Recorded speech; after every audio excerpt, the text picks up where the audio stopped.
Good morning, everybody. I hope everybody had a good night's rest. We are out and about on our morning game drive. We left River Lodge very early this morning, just after 5 o'clock.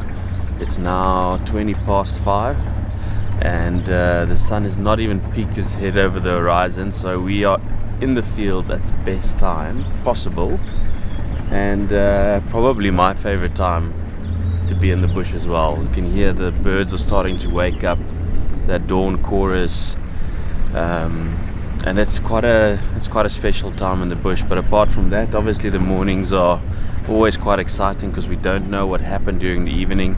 Anile Mel was seen briefly last night again, and he's covered so much ground, but he's got such a big territory, so we're going to go into the area where he was last seen and start following up from there, but he might already be very, very far away. But at least that's our plan for this morning, so quite excited, waiting for the sun to peek over. Nice cool breeze, I must say. It's quite a nice morning. Okay, so we just got into this general vicinity where the Anile Mel was heading towards, and we just heard some vervet monkeys alarm calling.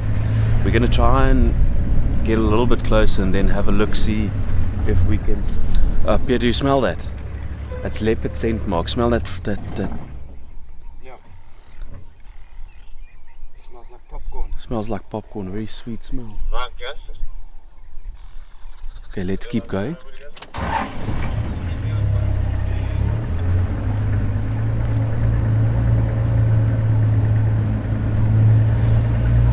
Go like 300-400 meters and then we stop.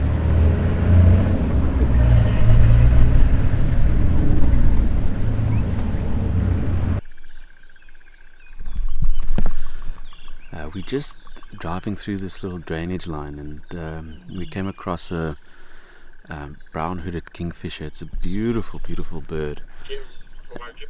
And what people often mistake kingfishers for is that not all of them are, for their namesake, actually feed on fish. A lot of them are actually insectivorous, which this brown-hooded kingfisher is known for.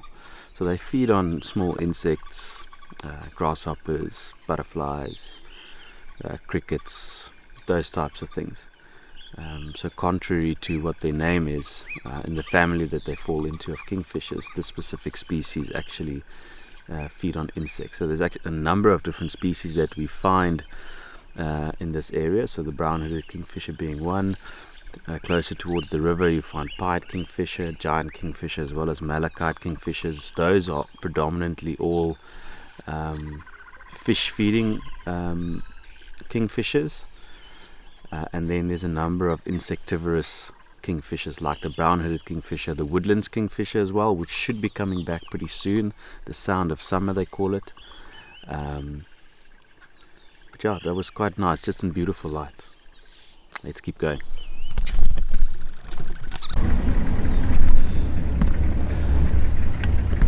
We're quite lucky that we just saw a massive martial eagle. In terms of birds of prey, in this area, that is the largest of the eagles, and it's actually the largest of all eagles that we find in South Africa. And the crowned eagle, very similar in size, but the martial eagle is a massive eagle, and they prey predominantly on small birds. But because it's such a large eagle, there's actually been cases where they have been seen taking young impala lambs in the lambing season, even small duikers.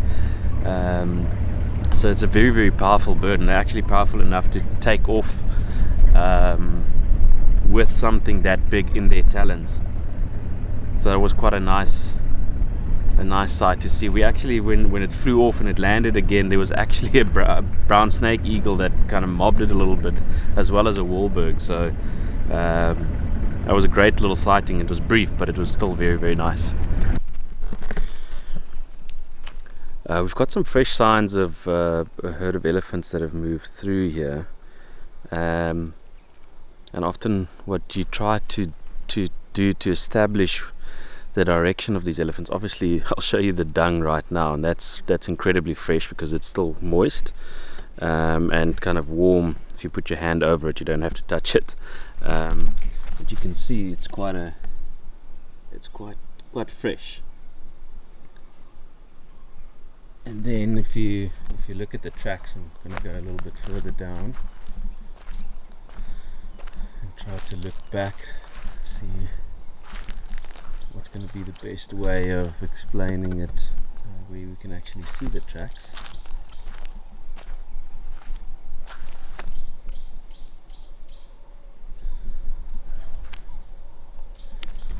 So right over here is where the elephant track is,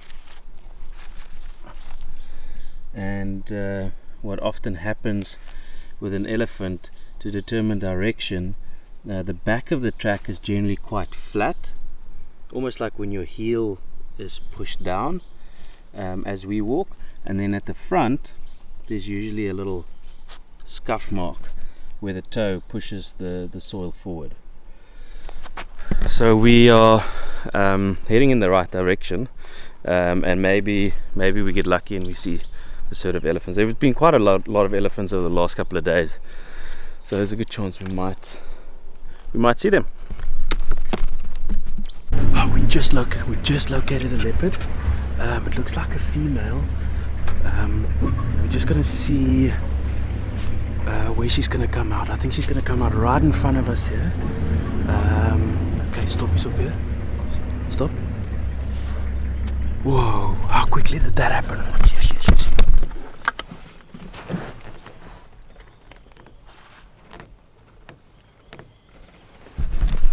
Oh, wow. Can you believe it? How quickly did that happen? Just as we thought we couldn't find anything, right at the end, we decided to come along the river, and here we go. Here she is. Come on. I can't believe it. That's amazing. That's well done. Beer?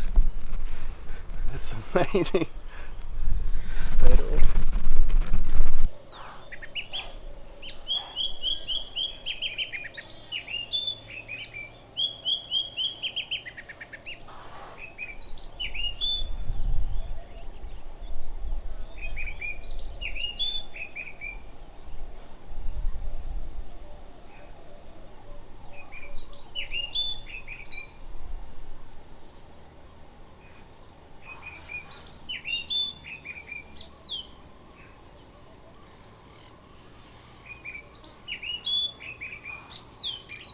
We struggled to get more footage of the Masutu female as she moved into a very dense area.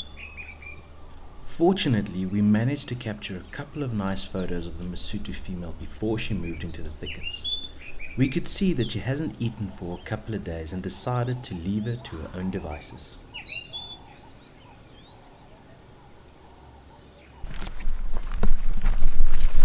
Okay, everyone, so we just actually managed to locate on a herd of elephants that is down by the river. I'm just gonna grab, I think we can actually walk down and see if we can get a nice view, maybe find a place where we can sit down, just check. Let's see, look at that.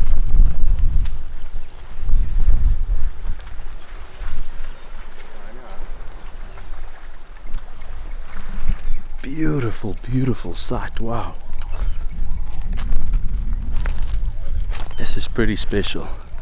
So what we're gonna do is sorry, camera is a bit close there. I'm gonna try and find a spot where we can just sit on the bank. I think right here is a good spot, and we're gonna watch them cross over.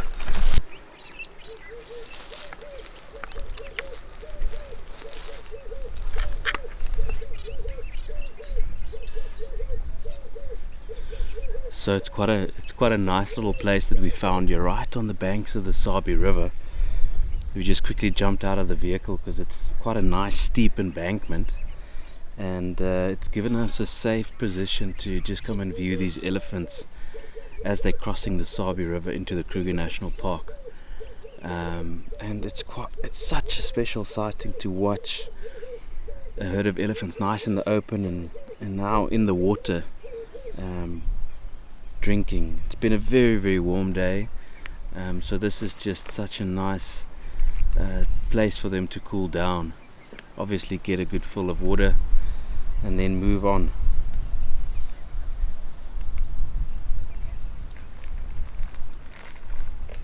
It's quite a big herd. There's probably, I count 1, 2, 3, 4, 5, 6, 7, 8, 9, 10, 11, 12, 13, maybe 15 or so elephants in this herd, which is quite a nice sizable herd. But yeah, what a nice way to end the morning. Very nice. Yeah.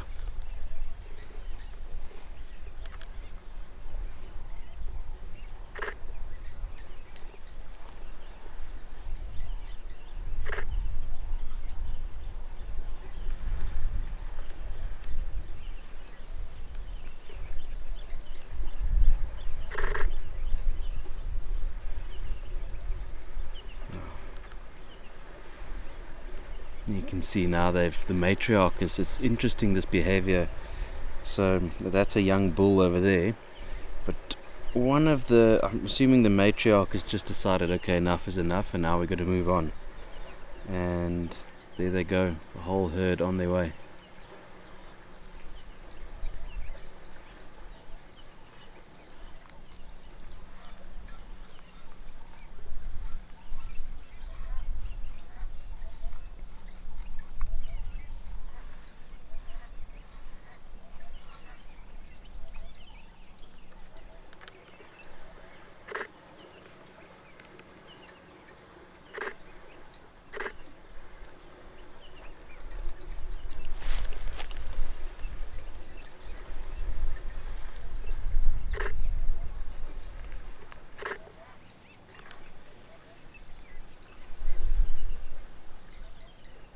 Bit of dust bathing going on there. Yeah.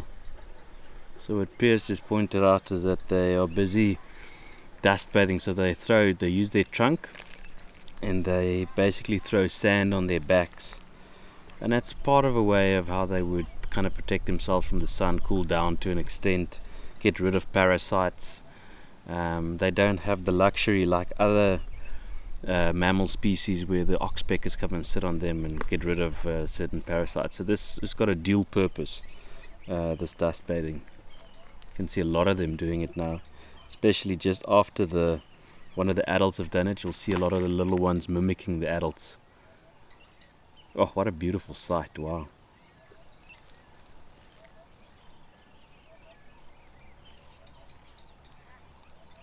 Okay, well, I think what we're going to do is let's leave these elephants. We're going to head back to the lodge for a well-deserved breakfast. And I think what an incredible way to end the morning. Really, really special. Awesome.